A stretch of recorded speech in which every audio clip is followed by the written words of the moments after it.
amigos, we are here in Mexico working out our fertility plan. We are working towards our IVF, and the first portion of that is stimulation, oocyte stimulation. And after about 4 to 5 days of stimulation, you need to stop your ovulation, and you do that through a medication called Centrotide. I'm going to show you how to use that medication and tell you a little bit about it and my experience taking it. Centrotide is usually used on day 4 to 5 of stimulation. You use it for about 3 days. It's shown to be able to maintain effect for 4 days after a 3-day dosage. So it stays in your bloodstream about 3 days. It'll keep you from ovulating. Some doctors will continue to take it, will give you more to take, but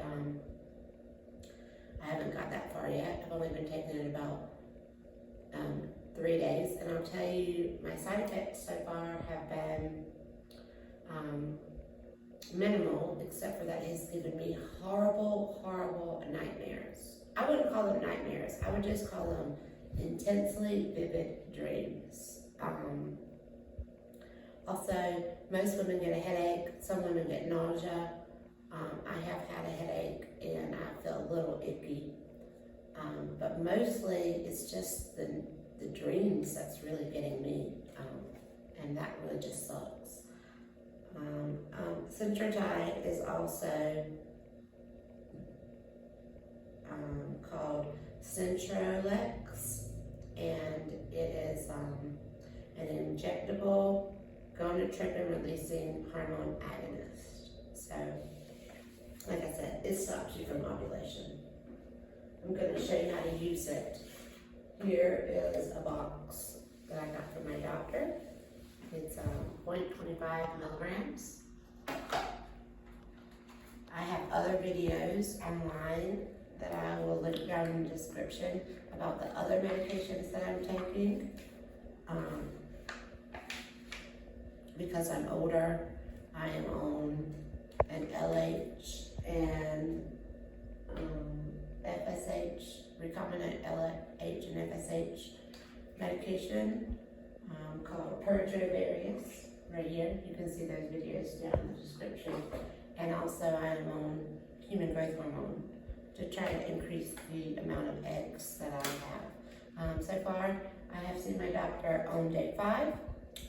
We're on 0 eggs, but he wants to check it out and see what happens after a full week of stimulation. And I've read a study recently that said that the best amount of, it was a controlled study done with a bunch of women, and they stimulated them for multiple days. They stimulated some for 5 to 7 days. They stimulated some for 9 to 11 days, and then they stimulated some for 11 to 18 days. And the best outcome came in the middle category, which was 9 to 11 days of stimulation. So if you're undergoing stims right now, go ahead and tell your doctor that. But some women, of course, end up with hyper-ovarian stimulation disorder. That's not something you need to worry about when you're older. But it is something you need to worry about, especially if you have polycystic ovarian disorder. Okay, so here's your medication. It is powder. And here's your needle. It doesn't have a cap on it. I'm going to go ahead and put a point. It does have a cap. I'm going to go ahead and put a point on it. You want to put the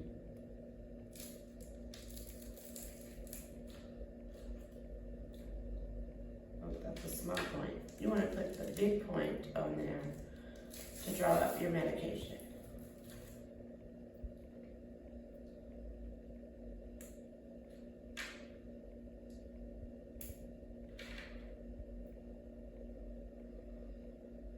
Let's see if my cameraman can tell me what I do next. What do I do next, right?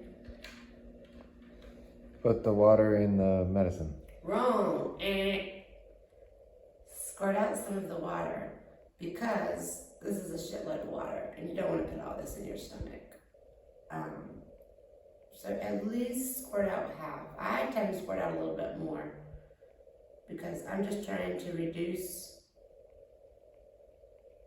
Oops, did I put it on wrong?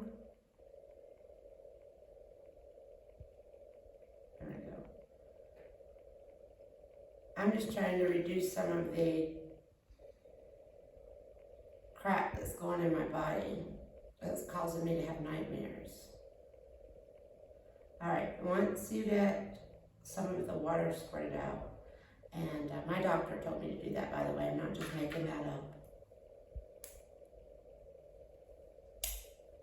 You take the lid off, make sure you take the lid off, jam the needle down inside, and squirt in your water. Now, this medication doesn't mix as well as some of the others. It's not an instant mix. Shake it. You don't want to shake it though real hard, because if you get bubbles in it, then those bubbles won't draw up. So you just want to kind of gingerly twirl it around. You want to get all this medicine, right? You paid for it, and it's expensive, and you need it. So if you shake it like this, it'll start creating bubbles, and those bubbles will have a hard time when you try to pull it up in the syringe. So you don't want that. Once you have it all dissolved, you can pull it up with the syringe.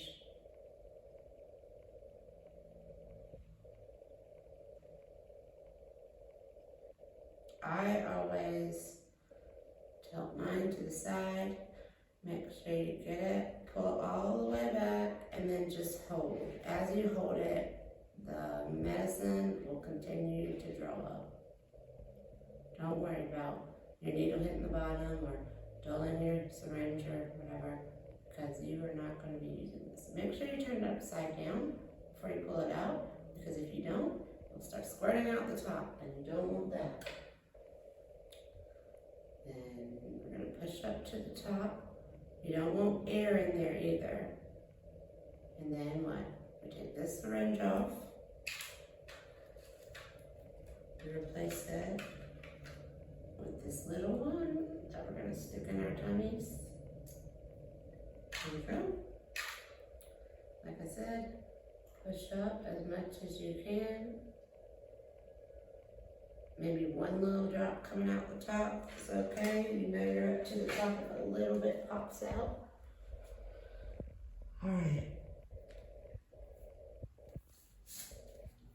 So we're going to insert this into our stomach.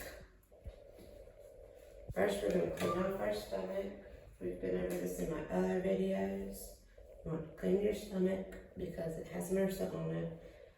And you don't want to get that MRSA in your body. As you can see, I have a bloated stomach and a lot of needle marks. I've been going alternate sides every day. So today I'm on this side. I think I'm going to go up higher because I'm running out of spots, y'all, honestly. All right, this one is easy peasy. Stick it in. If it hurts when you stick it in, you've hit a nerve. You want to go somewhere else. And then Slowly. That's right. Push it in. And complete. Like I said, I've gotten some headaches with this one. The other ones haven't been that bad, but the nightmares mostly have been intense. I didn't see anything about nightmares when I was reading about it, but I tend to have vivid dreams when I do a bunch of drugs anyway. Medications. So, yeah, that's pretty much it. I'd love to know what you guys are doing down for your stimulation protocol down in the description. And also, I will say with this medication, I have read a lot of women in my fertility groups. I'm in these fertility groups on Facebook. They are a wealth of knowledge. Also, there's a fertility group on Baby Center. They're all excellent, informative groups. You can learn so much. But I have heard of women, horror stories of women of which this medication has failed. So I have looked it up, and it does have a 99.5% rate of working. So if it fails for you, it's just unlucky. I've stored mine in the refrigerator to be on the safe side, but there is some conjecture about where it's to be stored. So you don't want it to fail. If it fails, your whole entire cycle and everything you've paid for up until this point, all of your stimulations, will also fail. So you don't want that. You don't want to ovulate early. But if you treat it right and you do it at the same time every day, it shouldn't fail for you. So like I said, let me know down in the description what you guys are doing for your stimulation protocol. Let me know if you've ever used this medication, if you had side effects, and if it failed or if it worked for you. Thanks for watching. Have a great day, and baby best to all.